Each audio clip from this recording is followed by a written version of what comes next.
Salve, salve pessoal, bom dia, boa tarde, boa noite. Estamos aqui com mais um episódio do Prototipando.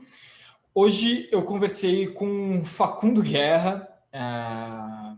Facundo, ele é CEO do Grupo Vegas, né, uma companhia que gerencia diversas casas noturnas em São Paulo. E sim, para aqueles que estão pensando, será que é a Vegas que a gente ia, etc. Sim, é essa mesmo. E mais algumas outras casas, né? Hoje Facundo, o grupo em si tem diversas outras casas. E é um bate-papo, gente, um bate-papo muito bom sobre empreendedorismo, subversão e o que nos cabe como empreendedores, empreendedoras, independente do que isso significa, o que nos cabe para esse momento que a gente está vivendo. É um bate-papo muito rico, a gente, claro, como você já deve estar acostumada, a gente filosofa um pouco sobre isso, a gente vai para algumas abstrações, mas também no final a gente puxa um pouco para a tangibilização. Tá bom, então o que a gente faz? O Facundo ele tem uma visão muito clínica, ou até melhor, muito cirúrgica, né? Muito específica, quase como se fosse uma agulha que encaixa bem no lugar certo, né? Tentando fugir aqui de alguns termos da medicina, até porque eu não acho que eles explicam muito bem o que a gente trouxe aqui, né? O Facundo ele consegue ser ele consegue tocar muito bem a gente no lugar certo com o que ele trouxe. Então, gente, sem mais delongas, eu vou deixar vocês com o Facundo, que é a melhor pessoa para falar o que a gente quer trazer aqui nesse episódio. É isso, gente. Um, dois, três, prototipando. Primeiro, queria te agradecer demais, Facundo, pelo seu tempo, pela oportunidade de estar aqui com a gente. Então, enfim, muito Imagina, eu obrigado, que cara. agradeço. Eu que agradeço muito. Show, show de bola. Facundo, a ideia hoje é a gente bater um papo um pouco sobre empreendedorismo, sobre inovação, talvez a gente tirar algumas camadas dessa cebola, ou enfim, desse boneco que foi colocado em volta do empreendedorismo. Eu queria começar, talvez, te fazendo uma pergunta. Enfim, você escreveu um livro, né, Empreendedorismo para Subversivos. Uhum. Inclusive um livro muito bom, até queria te agradecer, é um livro que me ajuda muito, inclusive. Te agradeço muito pelo feedback. Você sabe que eu escrevi esse livro. Bom, depois eu conto essa história, mas eu não queria escrever esse livro. Então, esse livro é quase uma excrescência. Mas depois eu falo sobre isso. Não, eu ia te perguntar exatamente isso. Da onde que surgiu o impulso para escrever, Facundo? Eu jamais teria o impulso de escrever um livro. Primeiro, porque eu não me acho talentoso o suficiente como escritor para escrever um livro. Eu Tá. sofro muito de síndrome do impostor, então eu fico achando o tempo inteiro que eu não tenho capacidade, nunca me vi como um escritor. E segundo, cara, que é um investimento de tempo desgraçado, né? Escrever, eu adoro o fato de ter escrito um livro, mas escrever um livro é um dos processos mais desgramentos que existem. As pessoas não têm ideia. O livro pode ser ruim, mas só o fato do cara ter escrito, ou da mina ter escrito o livro, para mim já é digno de palmas, assim, porque é um processo muito doloroso. E eu, para chegar a escrever um livro, eu não foi por um estímulo próprio. Eu falei, não, quero despejar a minha experiência de vida num Uhum. monte de árvore morta, porque eu quero deixar um legado, qualquer coisa do gênero. Foi porque eu tenho um amigo, que é o Cassiano Aleque Machado, que trabalhou na Folha de São Paulo durante muitos anos e virou editor da Planeta. Aí um belo dia ele me encontrou num almoço no Riviera e falou assim, eu estou lançando um livro chamado Planeta, um selo chamado Planeta Estratégia, que vai falar sobre livros de empreendedorismo, negócios, mas negócios mais dentro do pós-capitalismo, dessa maneira como a gente faz negócios nos dias de hoje. Uhum. Você pode escrever? Eu falei, puta, Cassiano, eu não tenho talento para escrever, não tenho tempo, trabalho demais, cara, tô com uma filha, tá fora de cogitação escrever um livro. Ele falou, não se preocupa, eu vou encontrar uma ghostwriter para você. Ela vai fazer umas entrevistas ali, talvez 2 ou 3 entrevistas de 2 horas, e a partir daí ela escreve o livro, depois você aprova e beija, a gente manda para o Prelo. Falei, tá bom, beleza, nessas condições sim. Aí eu fiz as entrevistas com a ghostwriter e recebi assim, ela é uma ótima escritora, hein? Não Uhum. estou criticando de maneira nenhuma o texto Claro. dela, mas quando chegou o texto, Falei, gente, eu não posso colocar isso no mundo com o meu nome, porque não sou eu. Eu me sinto uma mentira aqui. Parece que a tua voz saiu taxidermizada, sabe?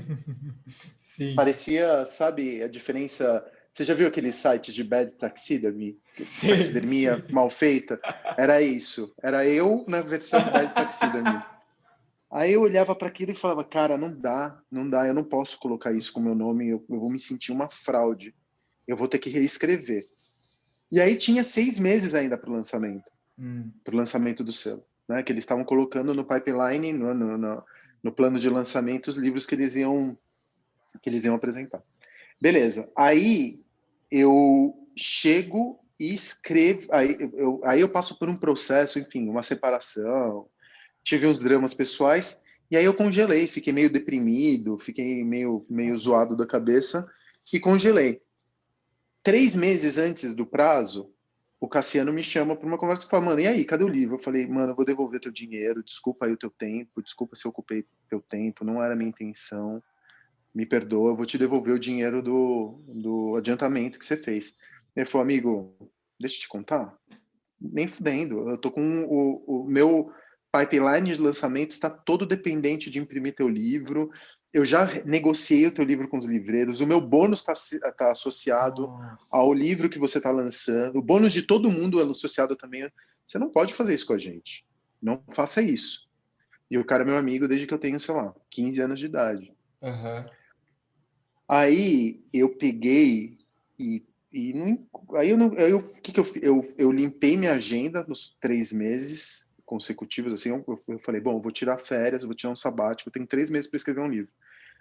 E eu não tô zoando, eu juro para você que é verdade. Eu comprei, eu não sou um cara que usa, eu respeito muito as drogas, acho que elas são Uhum. absolutamente necessárias para a humanidade. Sem dúvida. Isso desde o tempo que a gente ligou a primeira fogueira.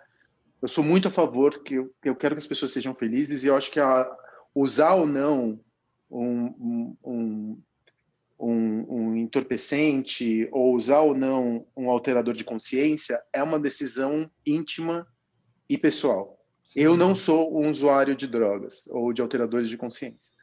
E nem beber eu bebo, sou muito careta. Mas aí, naquele momento, eu falei, quer saber de uma coisa? Careta eu não vou conseguir fazer isso. Aí eu comprei um pelote de haxixe, que eu te juro, parecia uma bolinha de gude. E eu fiquei, cara, 3 meses fumando o haxixe e limpei a minha agenda e tamburilando no meu MacBook como se eu fosse um orangotango. Ficava batendo no meu MacBook. Eu não tinha plano, eu não tinha estrutura, eu só tinha uma coisa, eu sabia assim, eu googlei, eu juro para você que eu fiz isso, juro para minha filha. Eu googlei quantas palavras tem um livro de ficção. Aí eu descobri que um livro de ficção, em média, porque eu gosto de ir pelo preço, assim, eu sei que se eu Tá, escrevesse mais de 300 páginas, o livro ficaria muito caro, porque você tá. usaria mais papel e papel é uma moeda dolarizado. Se eu escrevesse poucas páginas, ia virar um manualzinho, não ia virar um livro. Tá, Então eu falei, bom, um livro, em média, um romance, tem 80 mil palavras. Isso no Google me respondeu. tá. Um livro de não ficção tem, em média, 60 mil palavras. Eu falei, então eu quero um pouquinho menos do que o livro de ficção. Aí eu botei 75 mil palavras na minha cabeça. Tá. Dividi o número de palavras pelo número de dias e coloquei o número de palavras como uma meta que eu tinha que bater dia a dia. Uhum. Tinha dia que eu ia muito bem, escrevia, sei lá, 3 mil palavras, que é o meu limite, e Uhum. tinha dias que eu não conseguia, que eu conseguia escrever 500. Mas aí eu fui escrevendo pelo número de palavras. Acontece que pelo número de palavras eu cheguei no limite, assim, o livro ia ser impresso dali a 3 dias. Então não Nossa. deu tempo de fazer revisão, não deu tempo de fazer revisão gramatical, não deu tempo de fazer revisão de concordância. Tem partes do livro que eu me repito, porque o livro não passou por nenhuma revisão, ele é um gorfo. Caraca, Facundo. E aí eu entreguei, e virei as costas e falei, quem que vai ler essa porra desse livro? Ninguém vai ler. Eu já tinha a impressão de que ninguém ia ler, eu não tinha pretensão de ser lido, né? Aham. Eu entreguei meio que para tirar o assunto da frente. E eu não li o livro, por incrível que pareça. Eu não li o meu livro. Não li, eu não tenho o meu livro em casa, para você ter uma ideia. O livro que eu escrevi não está na minha casa. Se eu precisar dar um livro para alguém, eu tenho que comprar como qualquer outra pessoa ali na cultura. Mas eu acho que, no final das contas, porque o livro não tem filtro, e ele fala de um assunto que é muito árido, que é negócio, que é um lugar onde você não vai encontrar muita verdade, porque a verdade no campo dos negócios parte de uma mentira, que é a meritocracia, né? Principalmente esse capitalismo novo que a gente tem. Sim. Eu acho que as pessoas que estão cansadas desse discurso da meritocracia, do coach, da autoajuda, meio que se viram refletidas nas suas dores, nas minhas dores. Sem dúvida. Então aí eu acho que o livro começou a ganhar uma certa dimensão, vendeu super bem, virou best-seller, foi impresso 6 vezes, não sei o que, entrou na 6ª edição.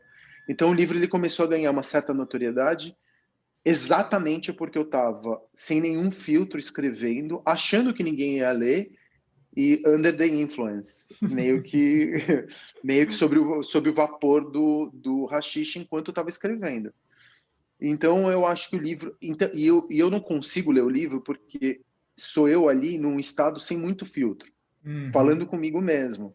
Então, por exemplo, tem uma parte do livro que eu morro de vergonha, que eu fico me perguntando como só isso só seria permitido, isso só foi impresso porque ninguém leu o livro. É a prova de que ninguém leu esse livro. Porque tem uma parte do livro que eu, fazendo filosofia de botequim, fala assim, não, o problema do mundo de hoje é que sobra bunda e falta cu. Que você jamais poderia imprimir isso num livro de negócios. Sim, sim, sim. E aí eu um dia, quando o livro chegou, né, chegou a prova, a primeira coisa que eu fiz foi eu abri numa página qualquer e comecei a ler. E eu me deparei exatamente com essa frase. Eu falei, mano, eu vou fechar esse livro, ele tá me provocando tanta vergonha alheia de mim mesmo, eu não vou ler essa porra. Mas enfim, tem gente que diz que o livro é legal, eu não sei, sinceramente eu não li, tenho trechos dele na minha cabeça, mas eu não tenho o Você não livro consegue avaliar. incompleto, não consigo avaliar. Vai além da minha capacidade de avaliar. Interessante, Facundo. Eu acho interessante você falar que ele é um gorfo, né? Ele é uma excreção, porque, bom, eu fui leitor desse livro, conheço algumas pessoas que leram, conheço pessoas que, inclusive, começaram a empreender negócio bem interessante, com coisas muito mais interessantes do que o normal, muito influenciado com base no que você escreveu.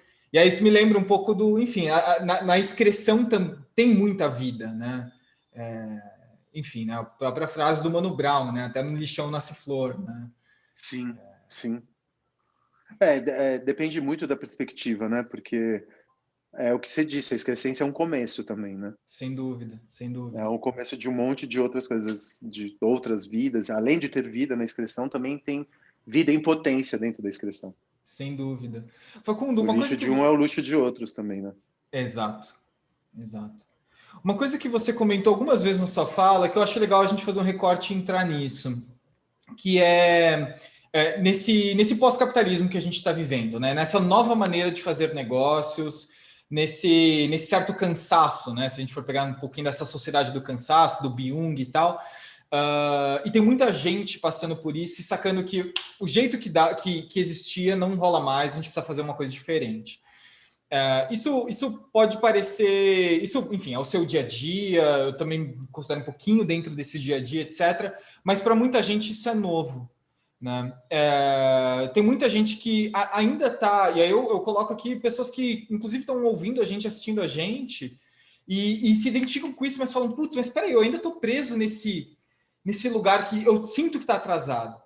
O que é esse novo capitalismo? O que é essa nova maneira de fazer as coisas, Facundo, na sua visão? Sim, o capitalismo ele nunca vai ser novo. O que determina o capitalismo é uma fanfic em torno do dinheiro e do lucro.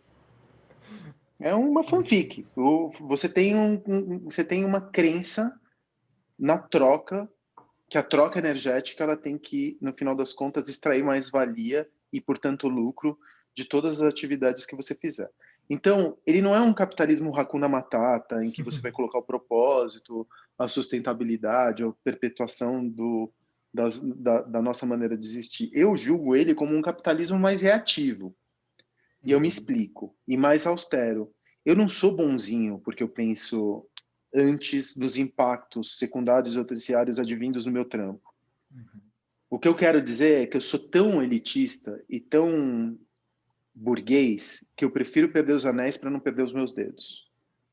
Eu acredito que o modo antigo, como a gente tinha a narrativa anterior de sucesso, que colocava o lucro acima de qualquer custo, vai nos colocar num limite histórico enquanto espécie.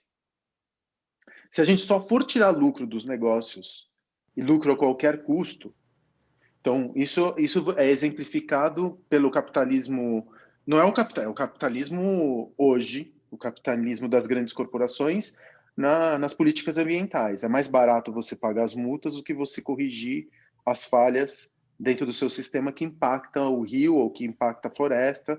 Vamos pagar as multas e foda-se a natureza. Porque o capitalismo hoje ele é comprimido. Eu já trabalhei nas maiores corporações que você possa imaginar. É do lucro, faça-se o lucro no menor prazo de tempo, porque o papel é volátil. Então, uma empresa, vamos supor, uma empresa que fez um IPO, que está na Nasdaq, ou que está tendo a sua... Ela não tem propriedade, logo ela não tem uma pessoa física, um rosto por trás. Ela é a responsabilidade é atomizada. E a única responsabilidade que ela tem com seus acionistas, ainda que no discurso ela seja uma empresa de propósito, sustentável e tudo mais, é o valor do papel a curto prazo. O problema é que a narrativa do propósito do sustentável hoje, ela impacta também no valor do papel, porque você tem uma geração de consumidores que está politizando o consumo aqui em cima. Então, para simplificar essa parada toda do pós-capitalismo é o seguinte: a gente precisa de uma nova narrativa para o sucesso. Sucesso até hoje era visto como dinheiro na conta corrente. Só que dinheiro na conta corrente não se traduz em felicidade ou não se traduz necessariamente num bem-estar consigo mesmo e com o teu fazer e com a tua atividade enquanto humano. O que esse novo capitalismo, que é um capitalismo que o Lipovetsky chama de capitalismo autoral, estético, tem outros nomes, é que no fazer, no gozo de criar, você tem uma satisfação egóica que compensa, talvez, você não ganhar tanto dinheiro. Então, que a métrica de sucesso, ela não é só vista pela quantidade de dinheiro e lucro que você extrai do negócio, mas também tem legado, você tem capitalismo político, você tem capitalismo social, você tem lucro social, lucro político, você tem ganhos financeiros, e que precisa existir um equilíbrio entre essas outras maneiras e essas outras variáveis dentro desse algoritmo que chama de sucesso, que a gente chama de sucesso. Sucesso, antes ele era composto por uma única variável. Hoje ele é composto por múltiplas variáveis. A quantidade de tempo que você tem. Você prefere ter uma Maserati ou você prefere ver a sua filha crescer? Ou o seu filho crescer? Você prefere ter um helicóptero ou um jatinho? Ou você prefere ter uma vida rica e ter viajado o mundo? O que a gente está vivendo dentro da geração, de uma geração que prefere, que também está ressignificando a história do luxo, que o luxo já não é um luxo material, mas é um luxo experimentado, são essas questões. Eu prefiro ter menos dinheiro, porque ontologicamente eu me completo mais com uma vida rica de experiências do que com uma vida rica de posses. E essa maneira de consumir e de produzir se reflete nesse capitalismo que se chama de pós-capitalismo, que não deixa de ser capitalismo porque ele continua prevendo lucro. Só que o lucro ele não está a despeito de tudo que a gente faça ali fora.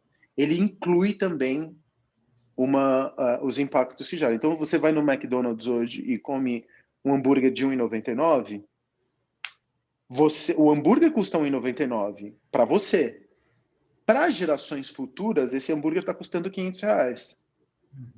Porque ele leva em conta não leva em conta o desmatamento. No preço atual, ele não leva em conta o desmatamento, ele não leva em conta o aquecimento global, ele não leva em conta a degradação do clima, ele não leva em conta as dores que as gerações futuras elas vão ter que sofrer por conta do teu privilégio de hoje pagar R$1,99 no hambúrguer. Então, o que compõe um preço, ele não pode ser só visto pelo custo real, ele tem que ser visto também pelo custo geracional e pelo custo dos impactos dessas escolhas que a gente tem hoje nas gerações futuras. Isso é um problema do capitalismo, que o capitalismo ou as empresas que operam unicamente pelo lucro não conseguem pensar a médio e longo prazo. É como se ninguém tivesse filho, ninguém fosse ter neto, e como se existisse fora quando você fala de terra.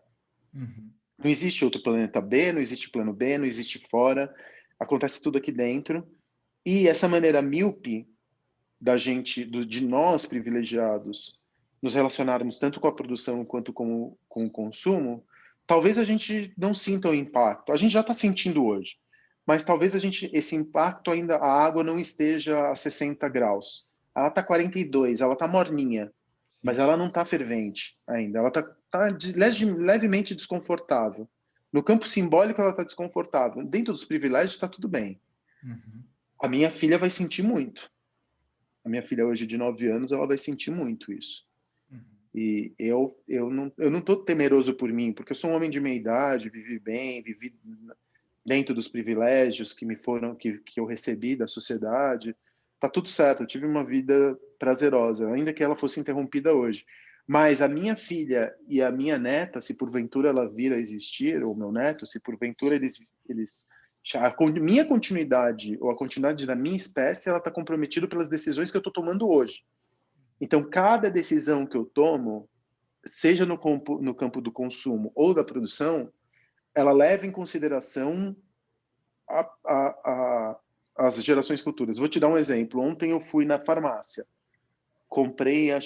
eu comprei uma pasta de dente, um tubo de pasta de dente. Eu virei para o atendente e falei, eu não preciso de sacola plástica. Ele colocou, ainda que eu tenha dito isso, ele me ouviu. Eu falei, mas é tão automático o gesto de você colocar a pasta de dente dentro de uma sacola plástica. Eu falei para ele, amigo, eu não preciso da sacola plástica. Aí ele olhou para mim, ele olhou e falou assim, nossa, que cara esquisito. Eu tava de mochila, diga-se de passagem. Aí eu tirei, coloquei a pasta de dente dentro da minha mochila, ele pegou a sacola plástica e jogou no lixo. Porque eventualmente ele já tinha tocado, né? Claro. Então a sacola já estava amassada. Ou seja, eu não consigo me livrar do impacto de comprar uma pasta de dente. Eu não consigo me livrar do impacto de ir numa padaria e colocar 2 pãezinhos dentro de uma sacola plástica para levar para casa. Eu peço delivery, chega isopor. Uhum. Então, eu como produtor tenho um restaurante, eu tenho que me perguntar, pô, quanto de carne eu vou colocar nesse cardápio? Uhum. É 10, é 20, é 30%? Eu não acho que eu tenho que ficar vegano, mesmo porque eu gosto de carne. Eu só tenho que partir do pressuposto que carne é iguaria. Carne não é prato de 3 refeições diárias, não é café da manhã, almoço e jantar, não é bacon, picanha e contrafilé, entendeu? Carne é iguaria, talvez uma vez por semana eu coma carne, vou comer uma bela de uma carne, vou pagar caro por aquele corte, vou honrar aquele animal que tombou para que eu tivesse o prazer e que ele virasse nutriente para mim, mas eu não posso mais consumir irrefletidamente. O consumo automático, o consumo assim por explosão, por desejo, porque eu quero e tudo mais, ele não pode mais caber na nossa vida. Ele tem que ser um consumo refletido. A produção ela tem que ser refletida.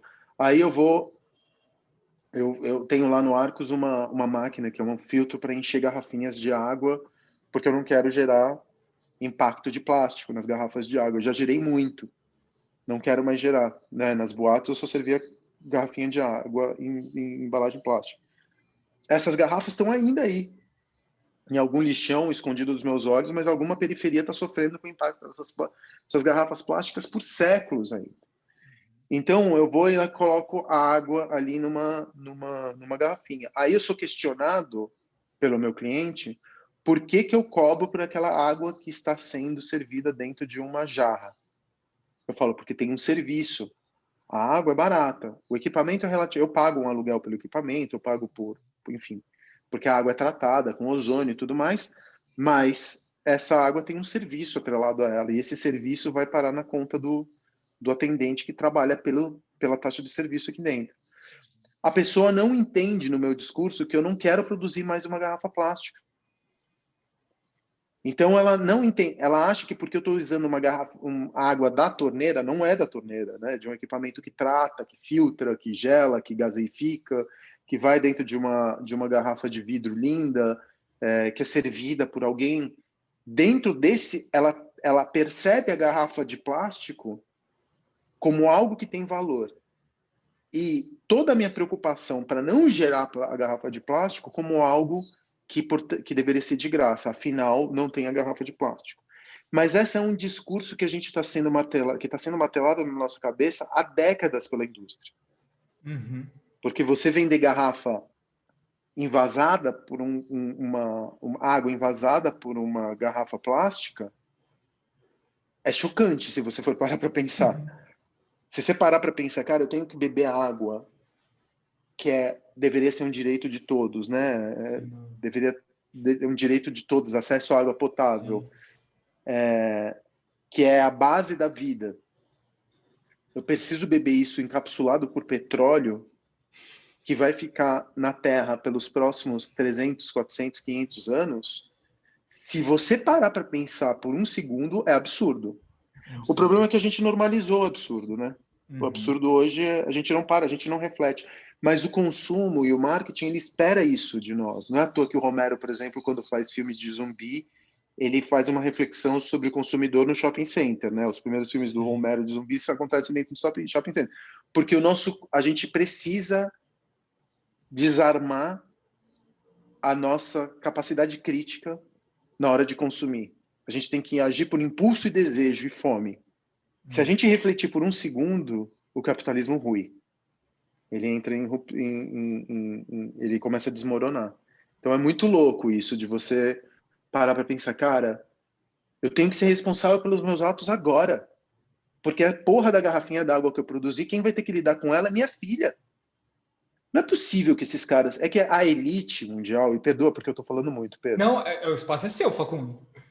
Para mim tá excelente. É muito louco, porque a elite mundial, ela se vê descolada da humanidade. Sim.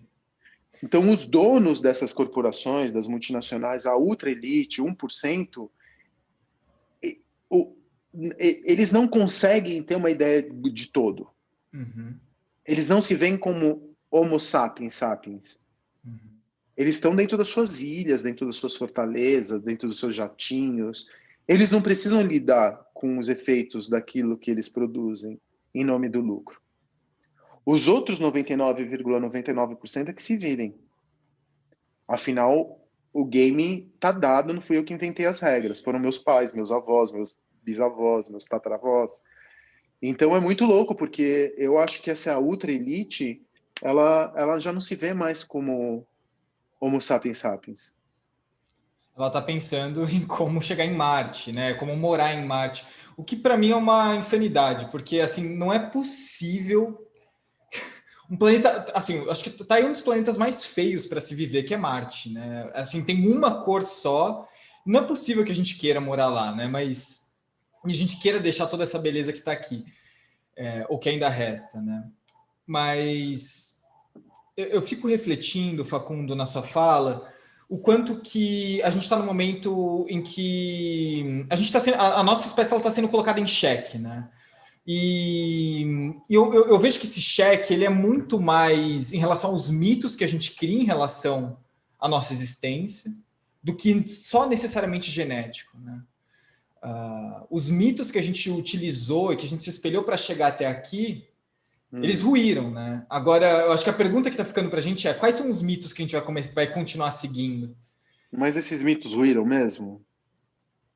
As narrativas são as mesmas desde os gregos, o mito do herói, ascensão e queda.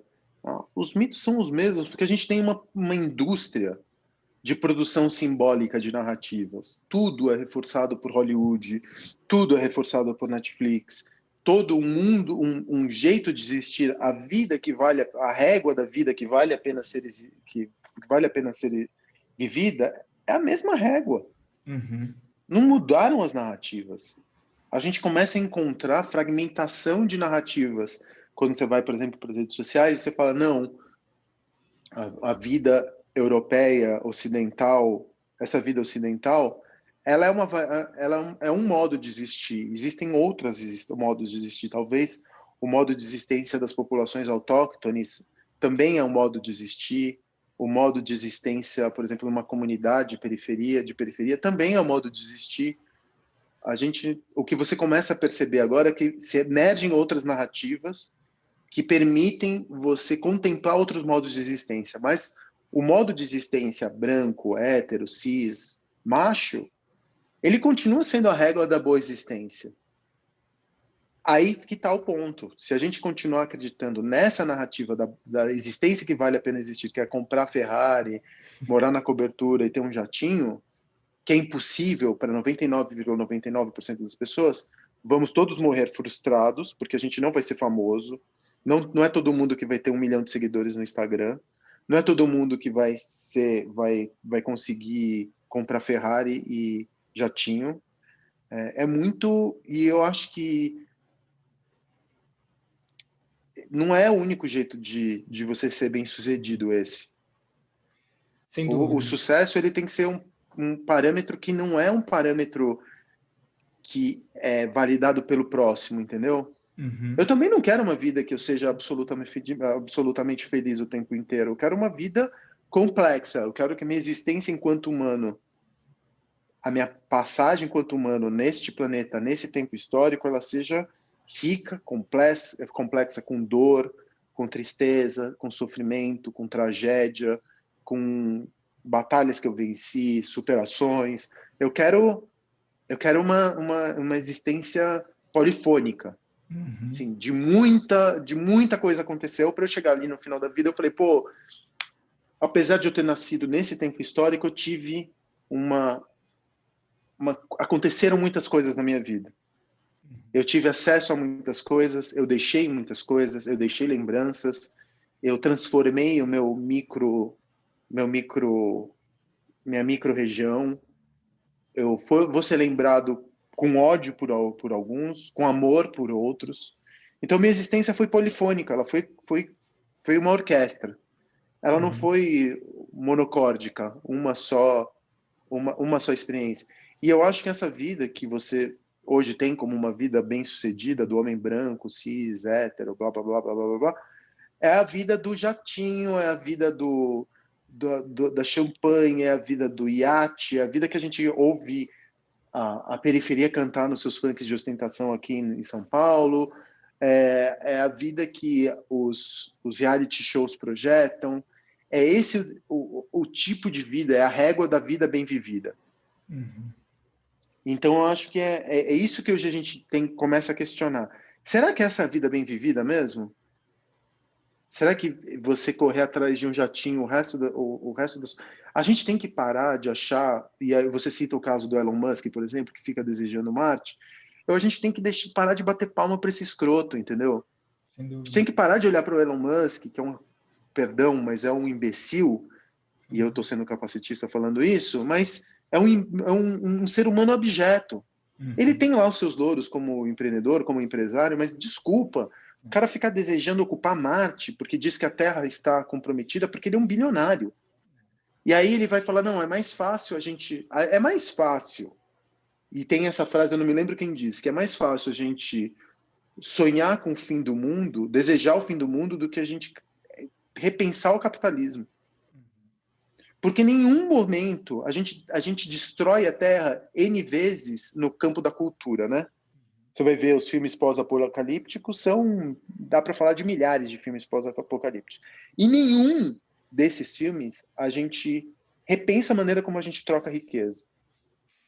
Nenhum. Nunca vi um filme em que falasse de que um outro mundo era possível, uma outra troca era possível. Imediatamente, pelos donos do poder e pelos donos da manutenção, daqueles a quem interessa a manutenção do status quo, vão começar a chamar de comunista. Eu imagino que no momento em que eu falo isso, alguém está me colocando uma pecha de comunista. Sem dúvida. Só que o mundo não é branco ou preto, não é 1 ou 0. É assim que as máquinas operam, os humanos não. Será que não tem um jeito da gente diminuir a desigualdade social? Será que a gente tem que ter...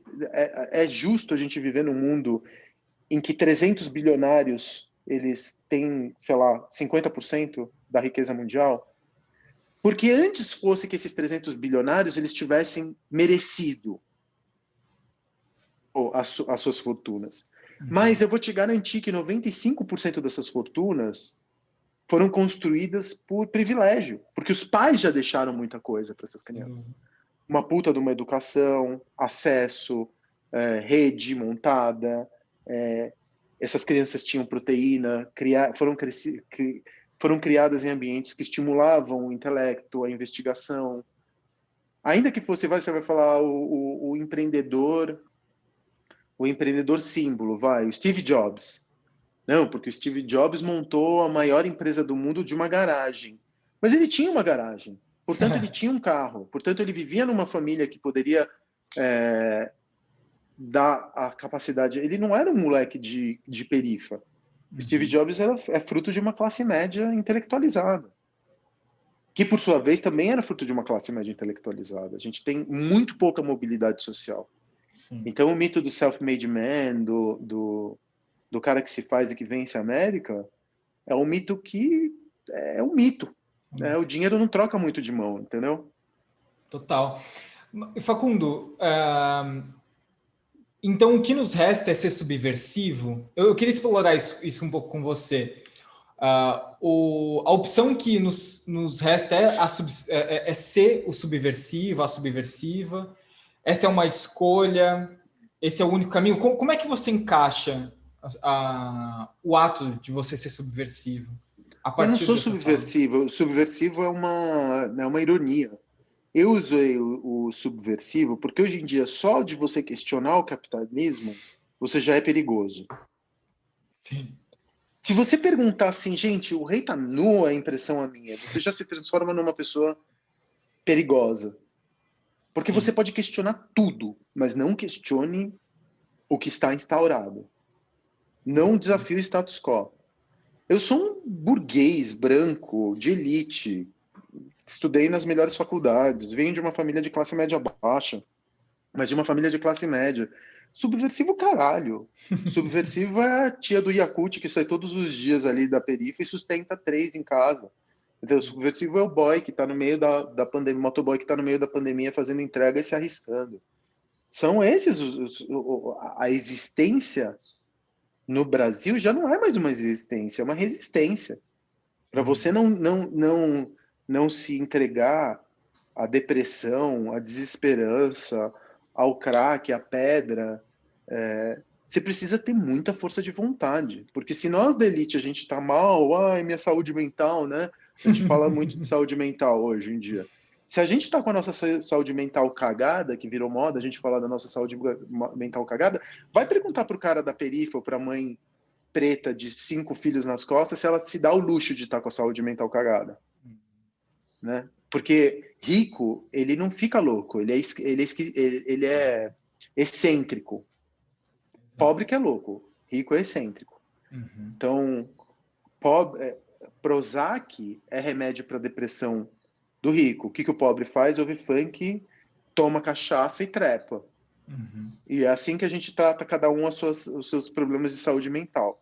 Então, a existência hoje, eu falar que eu, branco, de elite, sou subversivo, passa um pau na minha cara, né? Por favor, não tem nada a ver. É que naquele momento que eu estava escrevendo o livro, a imprensa, eu venho de uma família de esquerda. Então, meu pai, meu avô, todos eles eram comunistas, né? Meu avô era do Partido Comunista Brasileiro e meu pai era da Juventude Comunista Brasileira. E o subversivo era um adjetivo que era muito usado na década de 60. E eu vejo o subversivo voltar a ser usado como um predicado quando teve a emergência dos black blocs por conta das manifestações do preço da passagem na administração do Haddad, como na primeira vez que ele era prefeito aqui em São Paulo. E a imprensa começa a chamar os ataques às agências bancárias, porque esses black blocs subversivos.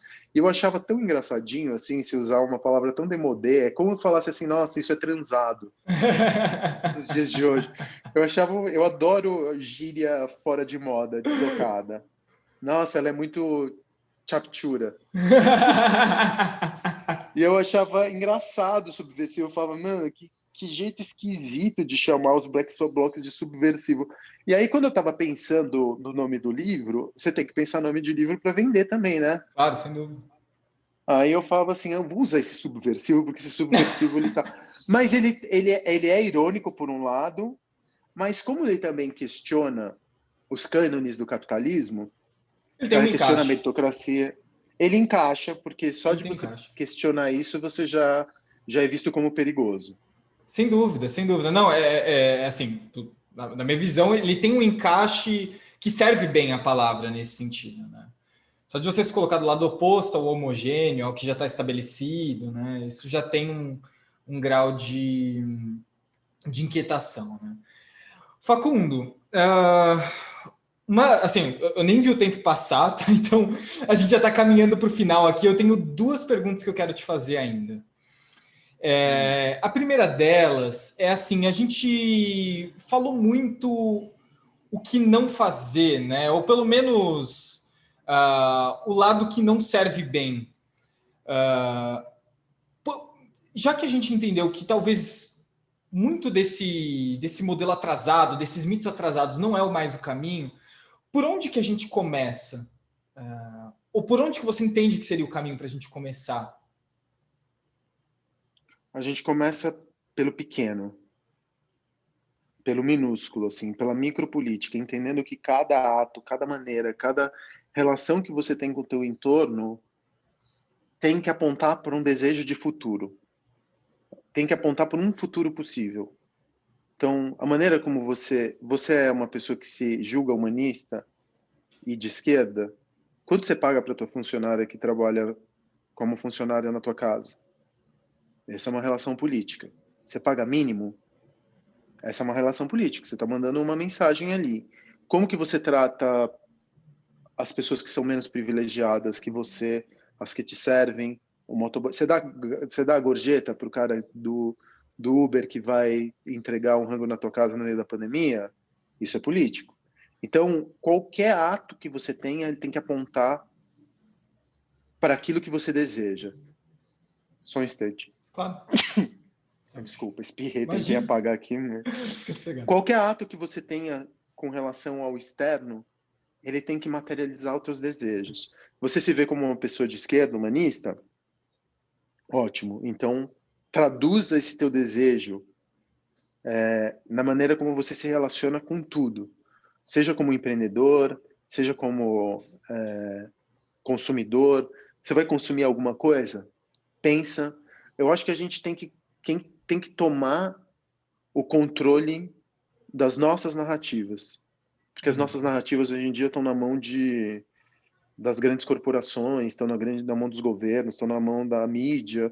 A gente tem que tomar o controle dessas narrativas, a gente tem que tirar essa expectativa do lado de fora, que a gente seja bem sucedido, isso ou aquilo, e a gente tem que colocar no centro. Eu não estou falando que você tem que ser de direita ou de esquerda, ou você que tem conservador ou libertário, ou fascista, comunista. Eu não estou entrando, mesmo porque eu estou entendendo que essa polarização que a gente vive nos dias de hoje, ela na verdade aponta para dois lados da mesma moeda. Ela não é tão indistinguível assim. É muito louco que se você vai conversar com uma pessoa que se auto-intitula conservadora, de direita, ela oprime por amor. É muito doido isso, você entender que as pessoas elas têm medo da família delas ser tocada pelos comunistas, dos valores cristãos serem tocados da gente negar Deus e por isso a gente ou do Estado se desfazer. É muito medo e muito amor simultaneamente que até um ultradireitista ele é movido por medo e por amor, que são sentimentos que nos ligam, porque eu também tenho medo e também tenho amor, em lugares diferentes, óbvio. O que não consigo tolerar é que neguem existência ou que coloquem pesos para diferentes existências.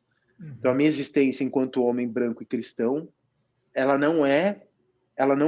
vale mais do que a existência de uma mulher negra e um bandista. Aí não.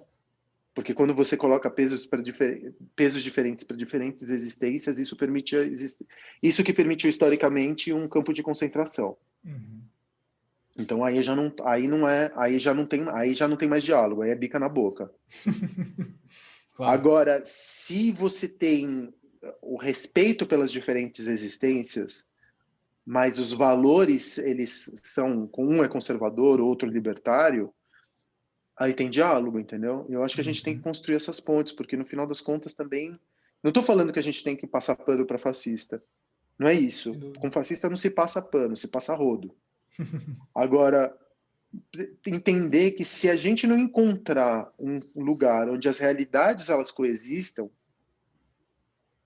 que a gente consiga viver como um projeto de país, mano, isso aqui não vai parar em nenhum lugar. A gente vai ficar rodando, eu vou ficar todos os dias ali no meu Instagram chamando os outros de fascistas, os outros vão ficar me chamando o tempo todo como comunistas. Então, eu acho que eu me desviei um pouco da tua pergunta. Para você, da onde começa? Da micropolítica. Parar de falar e fazer, entendeu? Ah, você se vê desse jeito, então faz aquilo que você prega.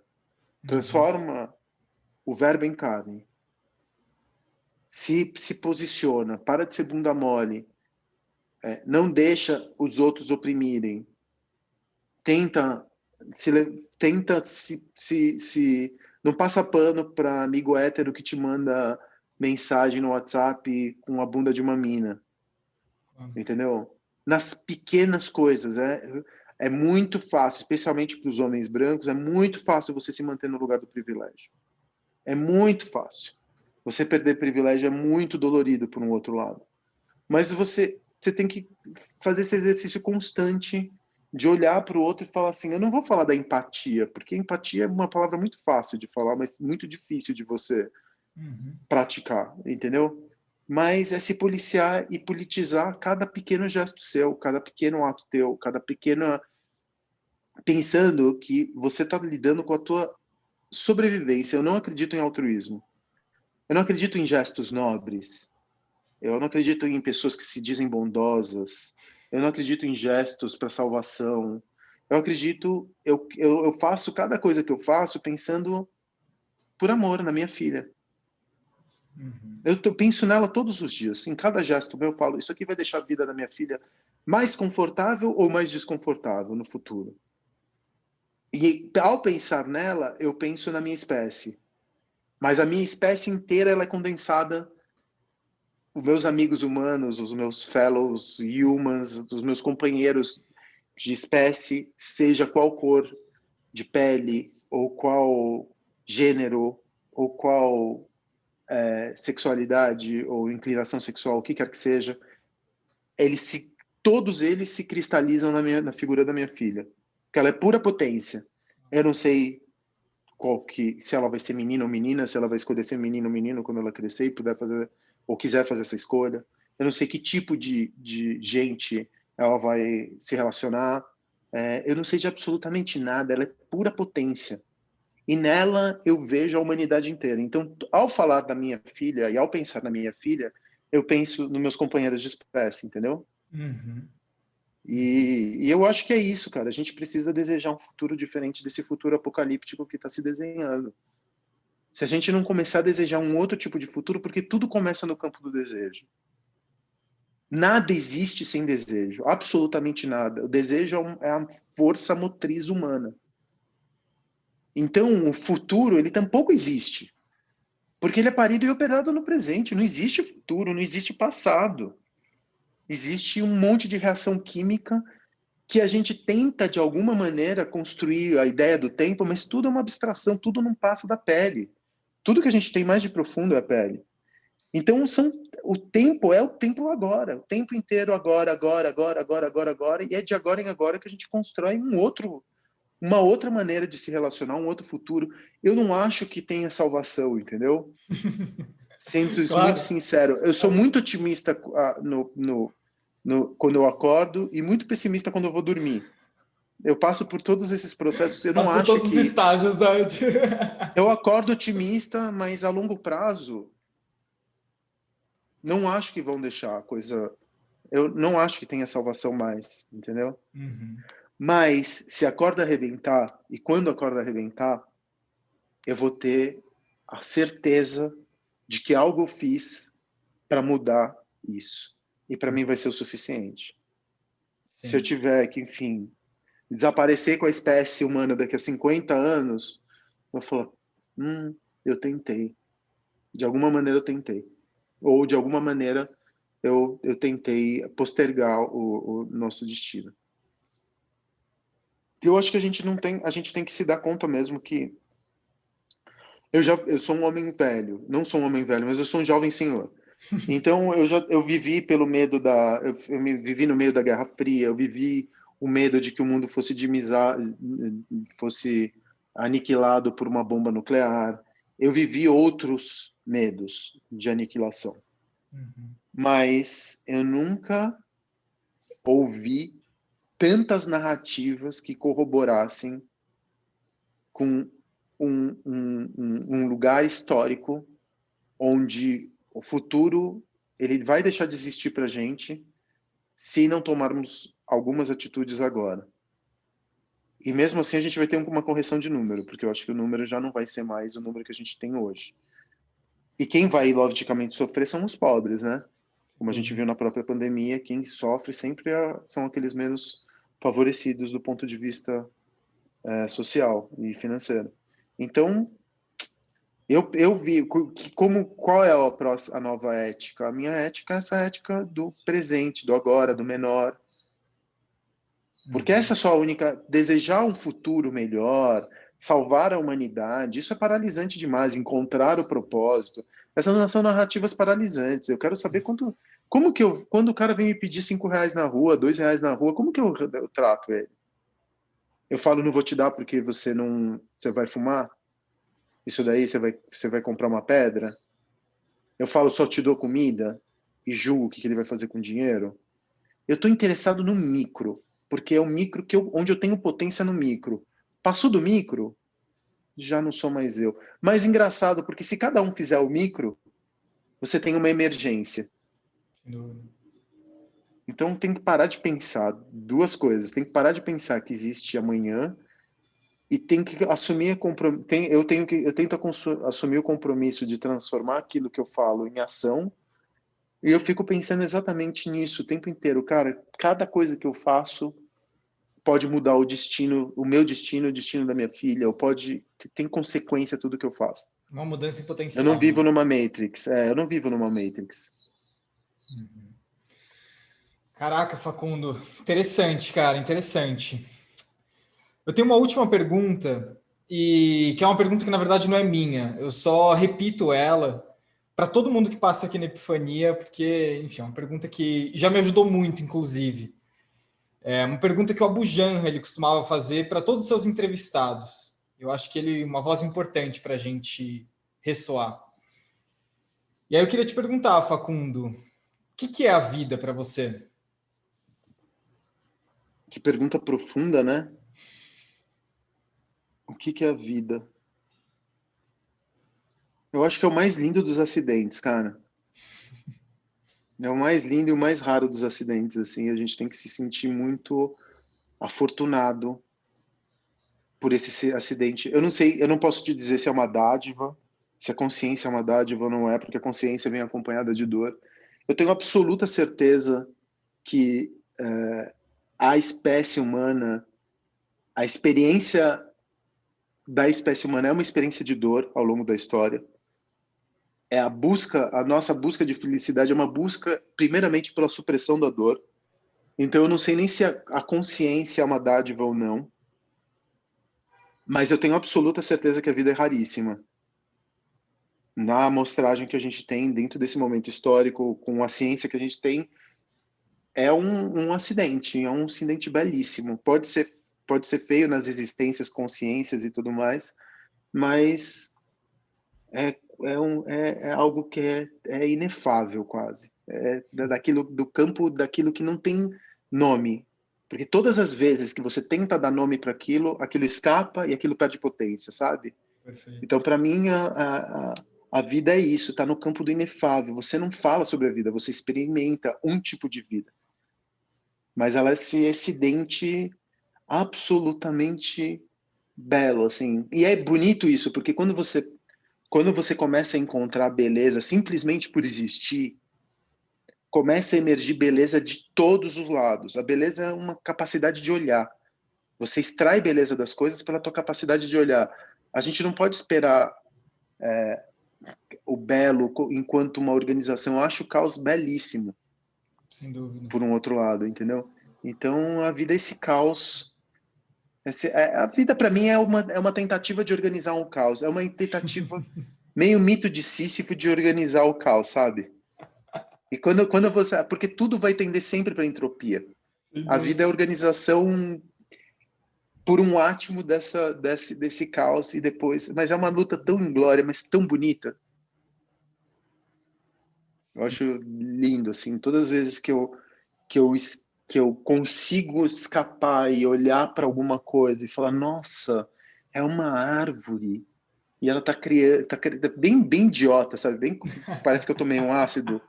Eu olho e falo, nossa, uma árvore que está crescendo em direção à luz.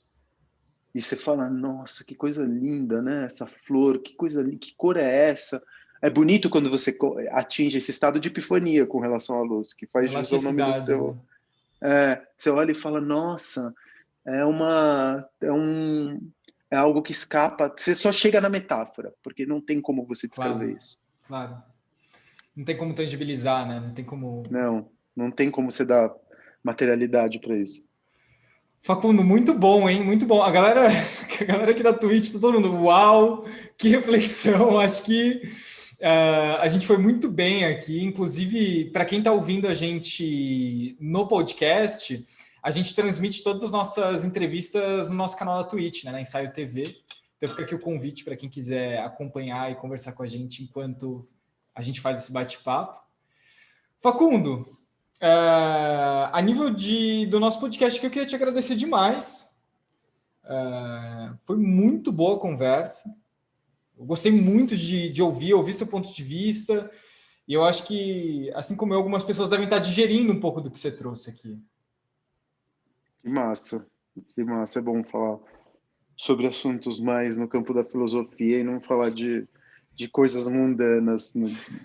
Eu tenho vivido tanto drama por conta dessa pandemia, que é bom poder falar de uma perspectiva um pouco maior e punhetar e falar de fazer filosofia de botequim. Imagino, cara. Facundo, me diz uma coisa, para quem está gostando, para quem gostou do que ouviu, quer saber mais sobre você, inclusive, enfim, quer saber mais sobre o que você escreve, teus cursos, os teus espaços, como é que as pessoas te acham? Cara, no @Facundo Guerra ali no Instagram, mas eu não sou muito bom para me vender, não. Eu deveria ser mais cuidadoso com isso, mas eu não sou. Eu tenho uma certa dificuldade para me colocar como personagem e vender e dizer que eu sou foda e tudo mais. Tá ali. O que eu tenho tentado fazer isso porque, no final das contas, eu montei um curso agora, né? E ele tem sido a minha razão, além de me trazer uma alegria como professor, né? Porque eu estudei para ser professor, fiz mestrado, fiz doutorado, enfim, estudei para caralho para ser professor e fui professor durante alguns anos. Tem sido também uma maneira de eu ganhar meu pão. Então, tem uma relação ali de prazer e chamado que tem me satisfeito muito durante a pandemia. Mas tá ali, tá tudo no @Facundo Guerra. Tudo que eu não tenho canal no YouTube, meus vídeos são todos desencontrados, mas eu não tenho capacidade de produção de conteúdo, sou só eu mesmo, eu sou um péssimo produtor de conteúdo para sistematizar conteúdo, sabe? Vou fazendo à medida que dá, porque eu sou botequeiro antes de mais nada. Me sobra pouco tempo para produzir conteúdo. Ótimo. Gente, para quem está acompanhando a gente aqui na Twitch, eu queria agradecer demais vocês. Tem sido muito bacana essa experiência, inclusive, que a gente está fazendo aqui com a Twitch. E no mais é isso, pessoal. O Facundo continua aqui, porque a gente ainda tem algumas perguntas ainda para te fazer da Epifania, que é a nossa comunidade. Inclusive, esse é um assunto que a gente vai entrar já. Então, pessoal da Twitch, aquele abraço, muito obrigado para vocês. A gente se vê em breve. Obrigado, gente. Obrigado. Muito bem, pessoal. É aqui que a gente encerra o nosso episódio de hoje. Essa foi uma conversa, enfim, excelente, muito boa. Me lembrou muito algumas conversas que a gente teve ao longo dessas últimas temporadas do Prototipando, principalmente o episódio da Thais Storch Bergman e principalmente também a conversa que a gente teve com o Preto Zezé. né, pelo grau de tangibilização do Preto Zezé e pelo grau de abstração que a gente teve com a Taisa. Eu acho que são 2 episódios que você pode, se você quiser, pular desse aqui para esses. Eu acho que você não vai se arrepender. Se você quer saber mais sobre o que a gente faz ou até ficar mais próximo da gente, a gente tem uma comunidade, a Epifania. A gente vai deixar também a Epifania aqui, o link da Epifania para você conferir aqui nos comentários desse episódio. Na Epifania a gente produz diversos conteúdos muito específicos e só para essa comunidade, inclusive spin-offs que a gente tem de gravação do Prototipando. Então, vai ter uma conversa minha e do Facundo só para o pessoal da Epifania, em que a gente interage com o pessoal, traz as perguntas de quem é da comunidade. Enfim, convido vocês para darem uma olhada nisso. No mais, é isso, gente. Um abraço, até o próximo Prototipando.